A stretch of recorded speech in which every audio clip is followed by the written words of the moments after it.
어떤 사람이 오래간만에 사돈의 초청을 받아서 시댁에 살고 있는 딸의 집을 방문하게 되었습니다. 그의 딸은 모처럼 친정아버지가 찾아왔기 때문에 너무나 반가웠습니다. 그래서 있는 실력 없는 실력을 발휘해서 진수성찬을 차렸습니다. 아버지는 식사를 맛있게 하고 집으로 돌아왔습니다. 이제 그 밤에 아내가 묻습니다. 여보, 딸 집에 가서 잘 드시고 오셨습니까? 남편이 대답이 없습니다. 아내가 궁금해서 다시 물었습니다. 여보, 아버지가 갔는데 딸이 서운하게 했습니까? 그러자 아버지는 퉁명스럽게 말합니다. 음식을 잔뜩 차려 놓았으면 무슨 소용이 있어. 내가 좋아하는 계란 반찬도 없고 내가 좋아하는 두부 반찬도 없었는데 다 질기고 씻기 어려운 음식만 있었잖아. 그렇게 퉁명스럽게 대답했습니다. 그 아버지는 이가 좋지 않았거든요. 그래서 부드러운 음식이 있어야 되는데 딸은 모처럼 아버지가 왔다고 갈비를 준비하고 고기를 잔뜩 준비했으니 얼마나 힘들었겠습니까? 아무리 많은 음식이 차려져도 아버지가 좋아하는 음식이 없으면 소용이 없습니다. 아버지가 좋아하는 음식을 차려 드려야 아버지는 기쁘고 행복합니다. 그냥 못 먹을 음식만 가득한 상을 쳐다보는 것처럼 힘든 일은 없는 것이죠. 영적인 세계도 마찬가지입니다. 우리 성도들이 아무리 열심을 내어도 하나님이 원하시는 대로 하지 않으면 아무런 소용이 없습니다. 주님이 원하시는 대로, 주님의 뜻대로 행해야 주님이 기뻐하시고 영광 받으십니다. 그럼 어떻게 행하는 것이 주님이 원하시고 기뻐하시는 일이겠습니까? 하나님이 우리에게 요구하시는 것은 오직 한 가지입니다. 그것이 무엇입니까? 믿음이지요. 믿음으로 행해야 합니다. 믿음이 없이는 하나님을 기쁘시게 할 수 없다고 말씀하고 있습니다. 본문 말씀은 예수님의 권위에 관한 논쟁 말씀인데 결론은 믿음으로 끝나고 있습니다. 죄악의 짐에 눌려 살아가는 사람들을 구원하시기 위해 예수님께서 이 땅에 성육신하셨습니다. 그리고 3년의 공생애를 마치고 이제 십자가 대속의 그 사명을 완수하기 위해서 예루살렘 성에 입성하셨습니다. 그리고도 주님은 바삐 일을 하셨습니다. 많은 상인들로 가득한 예루살렘 성전을 정결케 하시고 청소하셨습니다.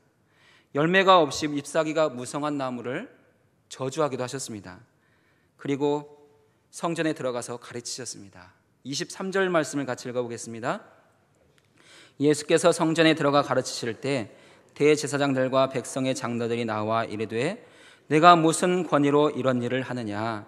또 누가 이 권위를 주었느냐? 예수님께서 하시는 일들을 보면서 대제사장들이나 백성의 장로들은 못마땅했습니다.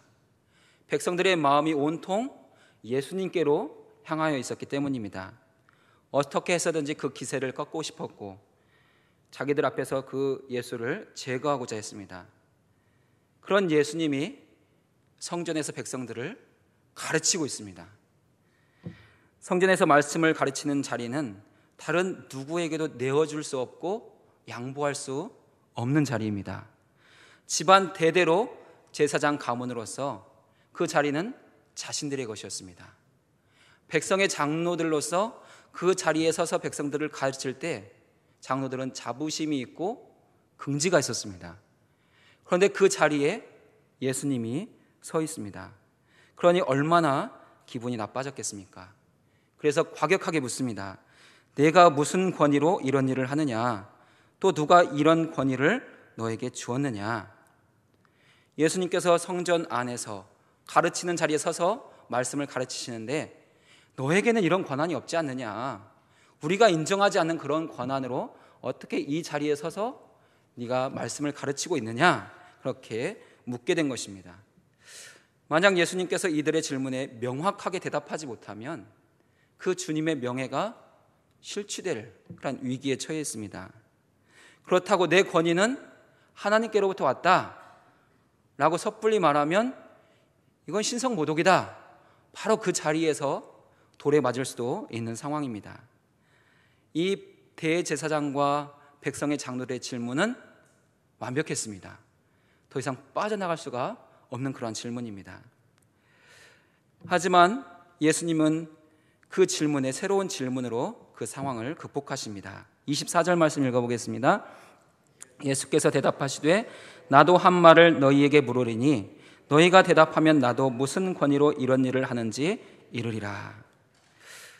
예수님은 요한이 베푼 세례에 대한 권위를 새로운 질문으로 대제사장과 백성의 장로들에게 질문했습니다. 세례 요한의 세례가 하늘로부터 주어진 것이냐 사람이 만들어낸 것이냐 너희들은 어떻게 생각하느냐 그렇게 물으신 것이죠. 이 질문에 대해서 그들은 서로 의논했습니다. 이 질문 역시 섣불리 대답할 수 없는 그런 질문입니다. 이미 온 백성들은 세례 요한에게 세례를 받고 그를 선지자로 인정하고 있었습니다. 대제사장들과 장로들은 요한이 세례 베푸는 것을 인정하지 않았고 세례 요한이 헤롯에 의해서 목배임을 당할 때에도 신앙적 입장을 전혀 나타내지 않았습니다. 예수님이 질문한 요한의 권위에 대해서 그것이 또 사람으로부터 왔다라고 대답해도 사람들이 다 그를 선지자로 믿기 때문에 백성들을 두려워했습니다. 그래서 세례 요한의 권위에 대해서 우리는 모르겠다. 대제사장과 백성의 장로들은 그 대답을 회피해버렸습니다. 예수님의 질문에 대해서 긍정할 수도 없고 부정할 수도 없는 그런 상황이었습니다. 모른다고 대답하는 그 자체에는 비겁함이 숨어 있죠.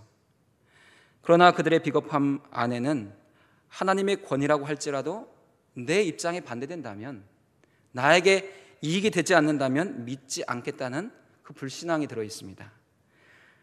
또한 자신의 자리를 지키기 위해서는 하나님이 오셔도 나는 받아들이지 않겠다라는 그러한 완악한 마음들이 들어있는 것이죠. 예수님은 하나님의 권위도 인정하지 않고 예수님 자신에게 부여된 신적 권위를 인정하지 않고 믿지 못하는 그 대제사장들, 장로들을 향해서 포도원 주인의 두 아들의 비유를 들어서 그들의 완악함을 밝히 드러내셨습니다. 예수님께서 말씀하신 비유의 내용은 포도원 밭에 가서 일하라는 아버지의 명령에 대해 두 아들의 반응이 어떠했는지, 그리고 그것이 세례 요한과 백성들 사이에 어떤 연관이 있는지, 그리고 믿음과는 어떻게 연결되어 있는지를 예수님이 설명해 주셨습니다. 예수님은 권위의 문제에 대해서 질문을 받으셨는데 그 대답은 믿음으로 결론을 내셨습니다. 왜 권위의 문제가 믿음의 문제와 통할까요? 주님은 권위에 대한 질문을 받으셨는데 왜 대답은 믿음으로 대답하셨을까요? 그것은 믿음의 성격 때문입니다. 믿음은 근본적으로 수동적이기 때문입니다. 하나님께서 우리 성도들의 마음에 주님 자신의 마음을 부어주는 것이 믿음입니다. 하나님의 약속과 나를 향한 사랑을 받아들이는 것이 믿음입니다. 내가 주체가 되어서 무엇을 하는 것이 아니라 하나님께서 하시는 일에 내가 순종하는 것이 믿음입니다. 믿음은 하나님을 인정하는 것이고 경외하며 순종하는 것이기 때문에 그 대상의 권위를 인정하는 것입니다.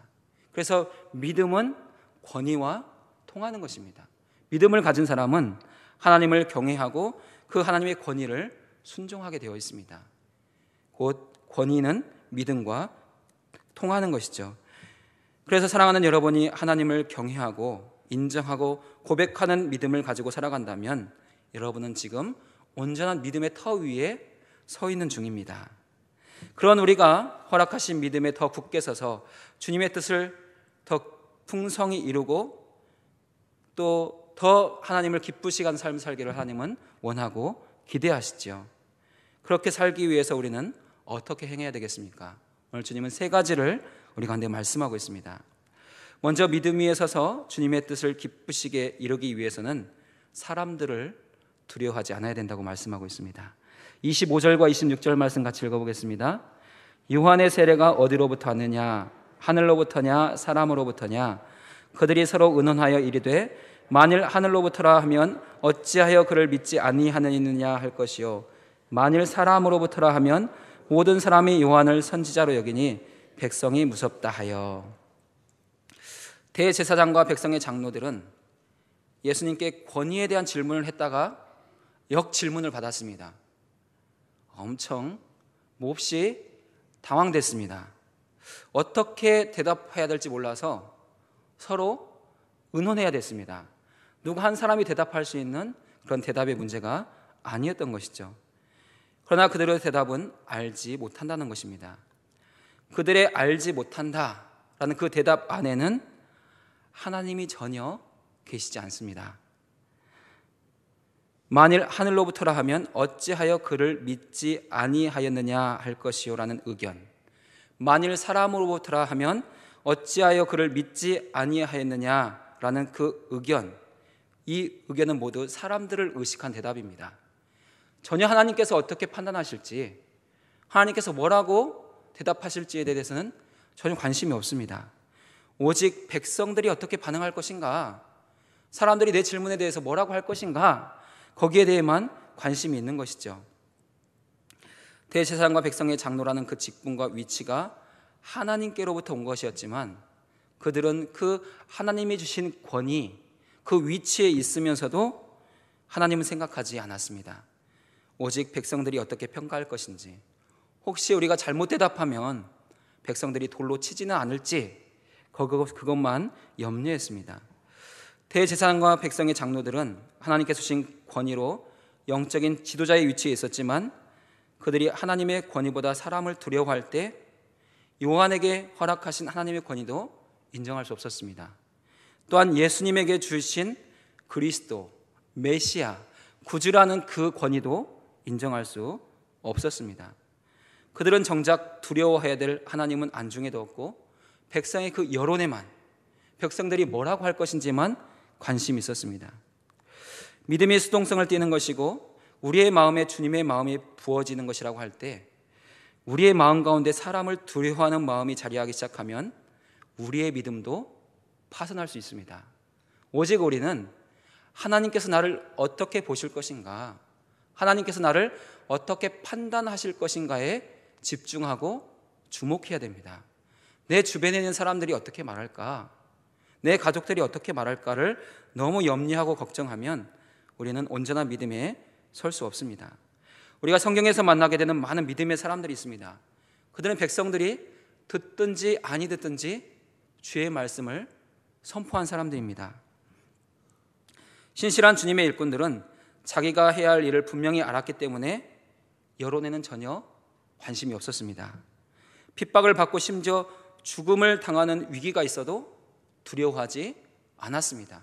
그들은 그렇게 자신들에게 주신 하나님의 길, 이것이 하나님이 나에게 주신 뜻이다 라는 그 생각, 그 결정, 그 믿음이 있으면 그 길을 곧장 달려갔고 승리했습니다. 오늘 우리는 이 말씀을 두렵고 떨리는 마음으로 들어야 합니다. 사람을 의식하고 여론에 민감한 반응을 보이는 사람은 그리스도의 참된 제자가 될 수 없습니다. 우리가 두려워해야 될 분은 오직 하나님 한 분밖에 없습니다.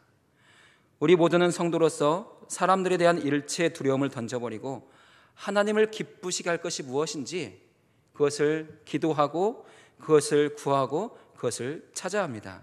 그것이 주님의 뜻을 이루며 하나님을 기쁘시게 하는 성도의 삶이기 때문입니다. 두 번째로 믿음 위에 서서 주님의 뜻을 이루기 원한다면 네라고 대답하고 곧바로 일하러 가서 열매를 맺어야 된다고 말씀하고 있습니다. 29절과 30절 말씀을 읽어보겠습니다. 대답하여 이르되 아버지 가겠나이다 하더니 가지 아니하고 둘째 아들에게 가서 또 그와 같이 말하니 대답하여 이르되 실소이다 하였다고 그 후에 뉘우치고 갔으니. 포도원 주인에게는 두 아들이 있었습니다.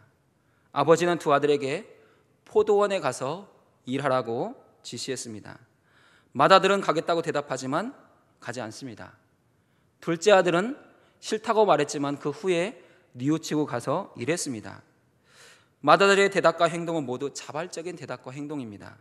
누가 시켜서 하는 행동과 대답이 아니지요. 그러나 맏아들의 대답과 행동 안에는 거짓과 위선이 가득합니다. 그 마음 속에는 진정으로 아버지를 사랑하는 마음이 없고 순종하는 마음도 없습니다. 그냥 대답만 예라고 했을 뿐이지 그는 그 일하는 현장에, 포도원에 가지 않았습니다. 둘째의 대답과 행동 역시 자발적입니다. 둘째 아들은 아버지의 명령에 순종하기를 원하지 않았습니다. 그러나 조금 시간이 흐른 후에 그 후에 뉘우치고 포도원에 가서 일했습니다. 예수님은 둘째의 뉘우침을 온전한 회개가 아닌 가벼운 뉘우침과 회개라는 단어를 사용해서 첫째 완악함을 강조하셨습니다. 그럼 본래 포도원 주인이 두 아들에게 가졌던 그 본래 마음, 두 아들에게 원했던 대답과 행동은 무엇이었을까요? 포도원 주인은 두 아들에게 어떤 대답과 행동을 요구하셨겠습니까? 둘 다 네라고 대답하고 다 가서 일하기를 원했습니다. 맏아들에게 포도원에 가서 일하라고 할 때 아들이 네라고 대답하고 가서 일하기를 원했습니다. 둘째 아들에게도 포도원에 가서 일하라고 할 때 네라고 대답하고 가서 일하기를 원했습니다. 첫째 아들이 가겠다고 말만 하고 가지 않았습니다. 둘째가 싫습니다 하고 뉘우치고 가서 일했습니다. 그래서 이 두 사람의 행동이 서로 극명하게 대조되는 것 같지만 사실 이 두 사람은 처음부터 그 아버지를 온전히 기쁘게 하지 못했습니다. 아버지의 마음은 두 아들 모두 포도원에 가서 일하는 것을 원하고 기대하셨습니다. 예수님은 주님의 몸된 교회를 이루고 살아가는 우리 속의 모든 지체들에게도 이 동일한 말씀과 명령을 하고 계십니다. 우리 모두는 하나님과 하나님의 아들과 딸로서 살아갑니다. 우리 모두에게도 주님은 포도원에 가서 일해야 된다고 말씀하고 있습니다. 사랑하는 여러분은 아버지 되는 주님께서 포도원에 가서 일하라고 말하실 때 어떻게 대답하고 계십니까? 혹시 네라고 대답하고 실제로는 가서 일하지 않는 그러한 모습은 있지 않으십니까? 아니면 처음에는 싫다고 말했는데 생각해 보니까, 기도해 보니까 잘못한 것 같아서 뉘우치고 다시 가서 일하는 그러한 모습은 없으십니까? 주님은 우리 모두가 주님이 가라고 명령하시는 그 포도원에 가서 일하고 아름다운 열매를 맺는 복된 삶을 살기를 원하고 기대하십니다. 오늘 우리 모두에게는 하나님께서 가서 일하라고 말씀하시는 포도원이 있습니다. 수서교회가 주님의 명령에 따라 행하는 모든 사역과 봉사의 현장, 그 모든 곳이 다 주님의 포도원입니다. 만약 하나님께서 나에게 가라고 말씀하시면 네라고 대답하고 가서 일하는 것이 주님을 기쁘시게 하는 것입니다. 네라고 대답하고 가서 일하는 것이 주님의 권위를 인정하고 그 권위에 순종하는 표시입니다. 주님의 사랑을 받고 있는 우리 모두의 입술에 네라는 대답이 있고 보내시는 모든 포도원에 가서 행복하게 일하는 기쁨과 행복이 있기를 주님의 이름으로 축원드립니다. 마지막으로 믿음에 굳게 서서 주님의 뜻을 이루고자 하는 성도는 잘못된 것을 깨달았을 때는 바로 뉘우치고 회개해야 된다고 말씀하고 있습니다. 우리 32절 말씀을 같이 읽어보겠습니다. 요한이 의의 도로 너희에게 왔거늘 너희는 그를 믿지 아니하였으되 작년은 믿었으며 너희는 이것을 보고도 끝내 뉘우쳐 믿지 아니하였도다. 하나님의 보내심을 받은 세례 요한이 이스라엘 땅에 왔을 때 백성의 지도자였던 대제사장들과 장로들은 그를 믿지 않았습니다. 유대 종교 지도자들은 요한이 가르치는 의의 도에 대해서 전혀 관심이 없었습니다. 요한이 전한 의의 도는 죄 때문에 너희가 하나님 앞에 갈 수 없지만 회개하고 세례를 받으라. 그러면 너희가 하나님께로 나갈 수 있는 길이 열릴 것이다 라는 그러한 회개의 선포였고 의의 길에 대한 선포였습니다. 요한의 선포에 대해서 당시의 유대 지도자들은 전혀 관심이 없었습니다. 그들 중에 몇몇은 호기심을 갖고 찾아오기는 했습니다. 그러나 세례 요한은 그들을 정죄하죠. 이 독사의 자식들아, 누가 너희에게 이런 데 오라고 했느냐? 너희는 가서 회개에 합당한 열매를 맺으라고 그들을 책망했습니다. 그들의 관심은 요한이 누구인지, 요한이 어디서 왔는지, 그의 정체가 무엇인지에 대해서만 관심이 있었습니다. 백성이 장로들이 보낸 사람들이 와서 너 누구냐? 우리를 보낸 사람들에게 대해서 대답하게 하라. 너의 정체에 대해서 우리에게 말하라. 그렇게 요구할 뿐이었던 것이죠. 그들의 불신은 세례 요한만을 믿지 않은 것이 아니라 그를 보내신 그 하나님도 믿지 않는 그러한 삶을 살고 있었습니다. 그러나 세리와 창녀들은 달랐습니다. 백성들은 전혀 달랐습니다. 그들은 요한이 전하는 의의 도를 들으면서 자신들이 죄인임을 인정했습니다. 그리고 세례 요한에게 나아가서 회개 세례를 받았습니다. 그리고 요한이 전하는 의의 도를 믿었습니다. 그들은 의의 도에 순종했고 뉘우쳐 회개하고 하나님은 그들의 믿음을 칭찬해 주셨습니다. 오늘 하나님을 예배하는 우리 모두는 믿음의 생활을 좀 했다고 내세울 만한 경력과 믿음의 증거들을 가지고 있습니다. 그럼에도 불구하고 때때로 우리는 세리와 창녀들보다 더 깊은 회개로 하나님 앞에 나아가야 될 필요가 있습니다. 주님의 십자가 사랑으로 죄 사함을 받고 성령 안에서 새 사람이 되었지만 여전히 우리의 말과 행동에는 옛사람의 그림자들이 남아 있습니다. 때때로는 의도적으로 옛사람의 모습을 즐기며 살아갈 때도 있습니다.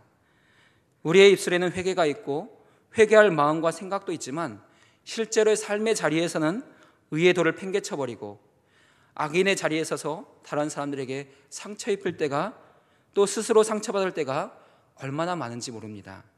그런 우리의 모습을 보시고 주님은 분명하게 말씀하십니다. 너희는 나를 보고 끝내 뉘우쳐 믿지 아니하는구나. 하나님은 분명 모든 사람이 구원을 얻으며 진리를 아는 데 이르기를 원하신다고 말씀하십니다. 그러나 이 사실만이 모든 사람을 구원하지는 않습니다. 오직 성령의 감동을 따라서 자신의 죄를 고백하고 인정하며 회개할 때 그 사람에게 성령이 임하고 그 사람이 거듭나서 주님의 구원의 길에 들어설 수 있습니다. 우리는 예수님께서 대제사장과 백성의 장로들에게 가르쳐 주신 말씀 안에서 믿음은 하나님의 권위를 인정하는 것이고 그 명령에 순종하는 것임을 확인했습니다. 그리고 주님의 뜻을 이루는 세 가지 원리를 확인했습니다. 사람들을 두려워하지 않고 주님이 보내시는 포도원이 있으면 내라고 가서 일하는 것, 그것이 주님의 뜻입니다. 그리고 내가 일을 하다가 잘못한 것을 깨달았을 때는 주님께 회개하며 우리가 그 연약함을 이길 수 있도록 새 힘을 주시도록 은혜를 주시도록 간구하는 것이 주님의 뜻입니다. 만약 시댁을 방문한 친정아버지를 위해서 딸이 진수성찬이 아니라 소박하지만 아버지가 좋아하는 음식을 차렸다면 아버지의 마음은 어땠을까요? 아버지의 마음은 매우 흡족하고 행복했을 것입니다. 우리가 살아가고 있는 7월과 8월은 무덥고 쉼이 필요한 때입니다. 그러나 이 여름을 어떻게 보내느냐에 따라서 우리의 삶을 통해서 하나님께서 받으실 만한 아름다운 믿음의 식탁이 차려지고 준비되고 결정됩니다. 많은 사람들은 휴가를 떠나고 피서를 보내는데 여름을 이용합니다. 그러나 주님의 사랑을 받은 우리 모두는 이 귀한 시간을 자신의 믿음을 연결게 하고 무르익게 하는데 그 시간을 사용할 수 있어야 합니다. 오직 하나님만 바라보며 교회가 행하는 사역, 특히 성경학교와 수련회에 관심을 갖고 사랑을 갖고 참여하며 주님이 보내시는 그 포도원에 가서 힘써 일할 때에 우리는 주님이 기뻐하시는 아름다운 믿음의 열매, 주님의 뜻을 이룰 수 있고 그것이 주님이 받으실 만한 아름다운 식탁이 되고 주님이 받으실 만한 향기로운 열매가 될 것입니다. 그것이 주님이 기뻐하시는 믿음의 모습이고 복된 성도의 삶입니다. 이 복된 여름에 우리 모두가 힘써 기도하고 사역에 참여하여 주님의 포도원을 아름답게 가꾸고 풍성한 결실을 주님의 식탁에 올려드리는 복된 은혜가 있으시기를 예수님의 이름으로 축원드립니다. 이 말씀을 기억하며 함께 한 목소리로 기도하겠습니다. 하나님의 권위에 순종하여 날마다 예하는 삶을 살게 하옵소서. 사람들을 두려워하지 않고 하나님을 두려워하며 주님의 보내시는 일터에서 일하며 때론 잘못했을 때 회개하는 삶을 살게 하옵소서. 우리 한 마음으로 기도하겠습니다.